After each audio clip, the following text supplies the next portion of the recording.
اعوذ باللہ من الشیطان الرجیم، بسم اللہ الرحمن الرحیم۔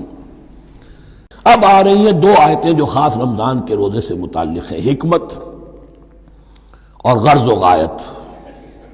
پھر ایک آیت طویل آئے گی احکام، اور پھر ایک آیت آئے گی لٹمس ٹیسٹ۔ یہ 6 آیتیں۔ شہر رمضان الذی انزل فیہ القرآن، رمضان کا مہینہ وہ ہے جس میں قرآن نازل کیا گیا۔ ہدی للناس وبینات من الہدی والفرقان، لوگوں کے لیے ہدایت، اور ہدایت کی بھی روشن بینات باتیں، والفرقان، اور حق و باطل میں فرق کر دینے والی چیز۔ فمن شہد منکم الشہر، تو جو کوئی بھی پائے اس مہینے کو، یا جو شخص بھی مقیم ہو اس مہینے میں، مسافر نہ ہو، فلیصم، اس پر لازم ہے کہ روزہ رکھے۔ اب وہ وجوب علی التخییر ختم ہو گیا، اب وجوب علی التعیین، اب یہ لازم ہے، یہ رکھنا ہے۔ ایک رعایت باقی رکھی، ومن کان مریضا او علی سفر فعدۃ من ایام اخر، جو بیمار ہے یا یہ کہ سفر پر ہے وہ تعداد پوری کر لے دوسرے دنوں میں۔ یرید اللہ بکم الیسر ولا یرید بکم العسر، اللہ تمہارے ساتھ آسانی چاہتا ہے، سختی نہیں چاہتا۔ یہ لوگ اپنے اوپر سختیاں جھیلتے ہیں، شدید جو ہے سفر کے اندر بھی روزہ رکھے ہوئے، حالانکہ یہاں اجازت دی ہوئی ہے۔ یہ بلکہ حضور نے ایک مرتبہ ایک سفر میں کافی سرزنش کی، کچھ ایک جہاد اور قتال پہ نکلے تھے، لیکن کچھ لوگوں نے اس سفر میں بھی روزہ رکھ لیا۔ نتیجہ یہ ہوا کہ سفر کے بعد جہاں منزل میں اب جا کر خیمے لگانے تھے، وہ نڈھال ہو کر گر گئے۔ جن لوگوں کا روزہ نہیں تھا انہوں نے پھر وہ خیمے لگائے، منزل کا کام کیا۔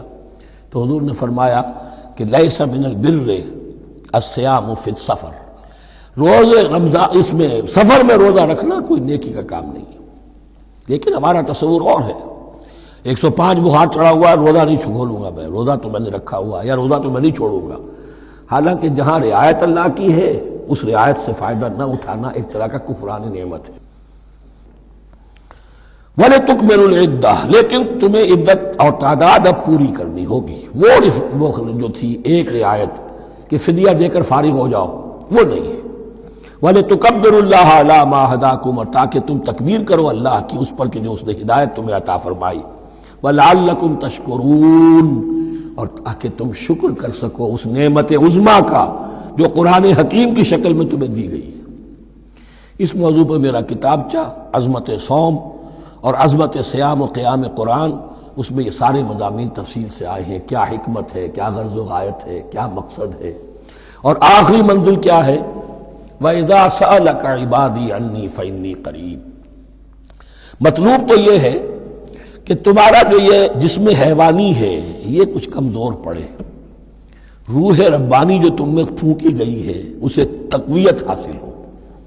دن میں روزہ رکھو، اس حیوانی وجود کو ذرا کمزور کرو، دباؤ اس کے تقاضوں کو، رات کو کھڑے ہو جاؤ، اللہ کا کلام سنو اور پڑھو، تاکہ تمہاری روح کی آبیاری ہو، اس پر آب حیات کا ترشح ہو۔ نتیجہ کیا نکلے گا؟ تمہارے اپنے اندر سے ایک پیاس ابھرے گی۔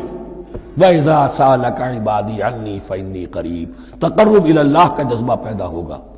تو اے نبی، جب میرے بندے، ایسے بندے آپ سے میرے بارے میں سوال کریں، ان کو بتا دیجئے میں قریب ہوں، دور نہیں ہوں۔ یہ حقوق انسانی کا میرے نزدیک دنیا میں سب سے بڑا میگنا کارٹا ہے۔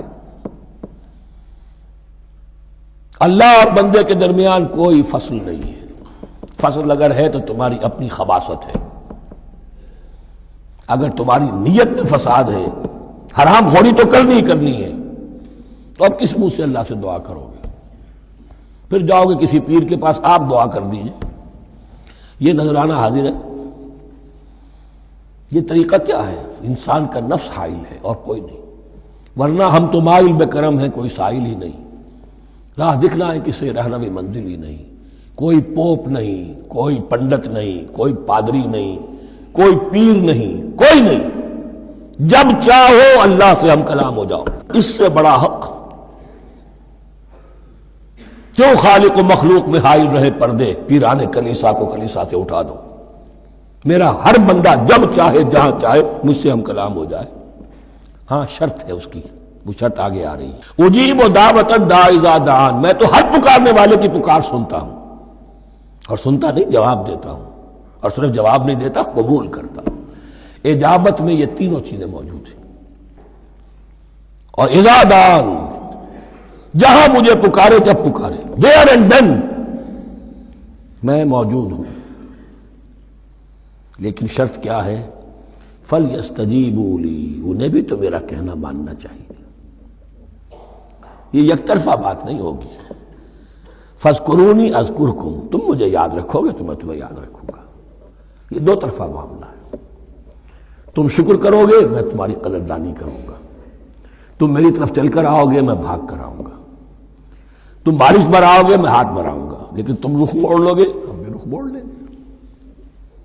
ہماری تو غرض نہیں ہے، غرض ہے تو تمہاری، تم رجوع کرو گے ہم بھی رجوع کر لیں گے، تم توبہ کرو گے ہم اپنی نظر کرم پھر تمہاری طرف متوجہ کر دیں گے۔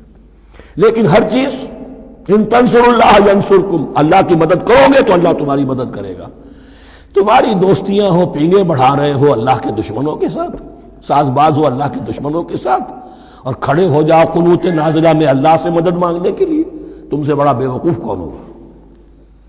پہلے اللہ کی طرف رخ تو کرو، اللہ سے اپنا معاملہ درست کرو۔ ہاں اس میں کوئی یہ شرط نہیں ہے کہ پہلے ولی کامل اس وقت توبہ کرو خلوص نیت سے اور سارے پردے ہٹ جائیں گے، لیکن خلوص نیت کے ساتھ توبہ ہو۔ وَإِذَا سَأَلَكَ عِبَادِي عَنِّي فَإِنِّي قَرِيبٌ أُجِيبُ دَعْوَةَ الدَّاعِ إِذَا دَعَانِ فَلْيَسْتَجِيبُوا لِي وَلْيُؤْمِنُوا بِي لَعَلَّهُمْ يَرْشُدُونَ۔